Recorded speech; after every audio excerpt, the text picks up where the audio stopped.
हमने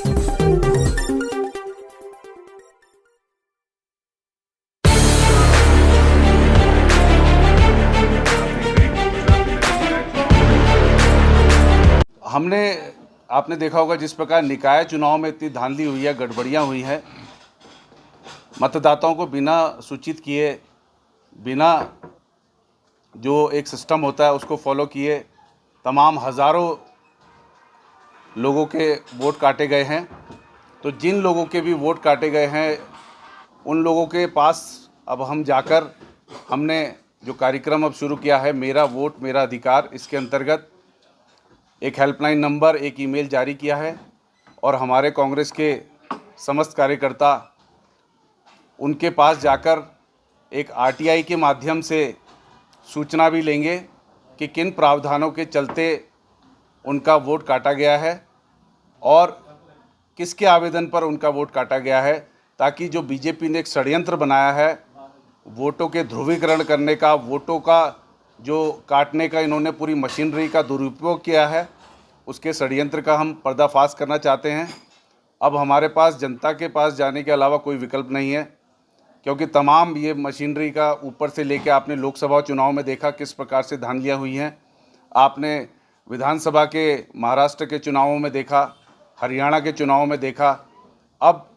जो है नगर निकाय जो उत्तराखंड में चुनाव हुए हैं किस प्रकार से इन्होंने धांधली की है, और आने वाले पंचायत चुनाव में भी इनकी यही मंशा है, जिसके चलते हम जनता को जागरूक करना चाहते हैं कि जो ये वोटों को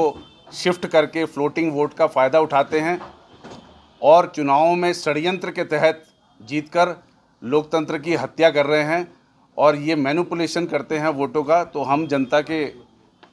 पास जाकर हमारे सभी कार्यकर्ता नेतागण आरटीआई के माध्यम से सूचना प्राप्त करेंगे और जो हमने मेरा वोट मेरा अधिकार कार्यक्रम शुरू किया है इसके अंतर्गत लोगों के पास जाकर बीजेपी द्वारा रचे गए षड्यंत्र का पर्दाफाश करेंगे।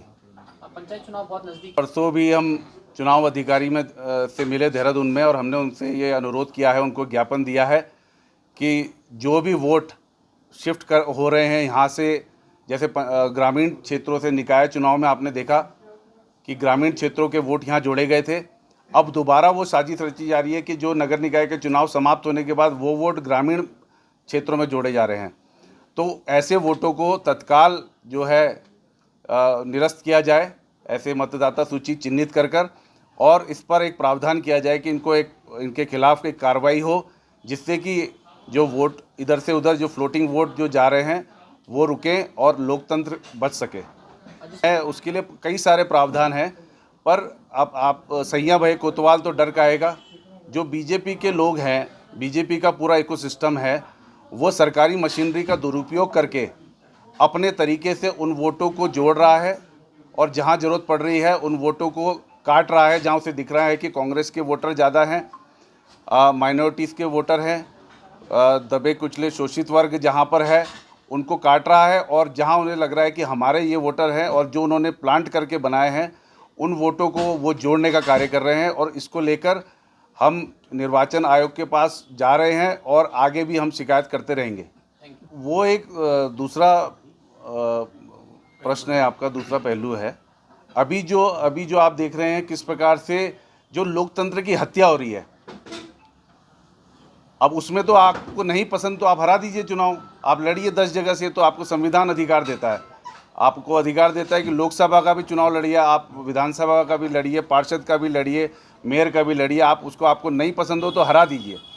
एक जो हम अभी बात कर रहे हैं कि जो षड्यंत्र हो रहा है कि एक प्रत्याशी जिसको जनता नहीं चाहती है वो भी जीत रहा है, तो वो कैसे जीत रहा है? वो बीजेपी के जो वोटों का जो फ्लोटिंग वोट इधर से उधर जा रहे हैं और उनको षड्यंत्र के तहत जोड़ा जा रहा है, षड्यंत्र के तहत उनके जो वोट नहीं है उनको काटा जा रहा है। तो ये सीधे सीधे लोकतंत्र की हत्या है। इसी के कार्यक्रम हमने इसीलिए मेरा वोट मेरा अधिकार शुरू किया है और हम जनता तक जा रहे हैं, जन जन तक जाकर इनके बीजेपी का जो ये षड्यंत्र है इसका पर्दाफाश करेंगे।